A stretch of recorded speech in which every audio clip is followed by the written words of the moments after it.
Hi everyone, in today's video you are going to learn how to show or hide the folder list view in Outlook in 2026. Now this helps you switch between a clean look and full folder access whenever you need it. So without further delay, let's get straight into it. First of all, open Outlook in your web browser or on your computer. Once you are inside, click on the option of Inbox. In the Inbox, click on the option of the View tab here on the top. In the View tab, you need to look for the option that says Folder pane.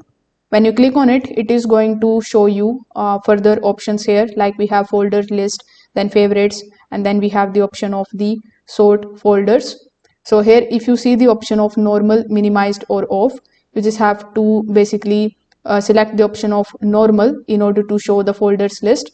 This will display all of your folders like inbox, send, archive, and more to the left hand side. If you select the option of hide, this means you have chosen the option of off.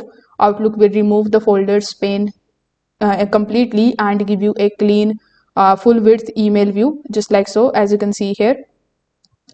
So this way you can basically show or hide the folders list in Outlook. If this video helped you out, make sure that you like this video and subscribe to the channel. Thanks for watching.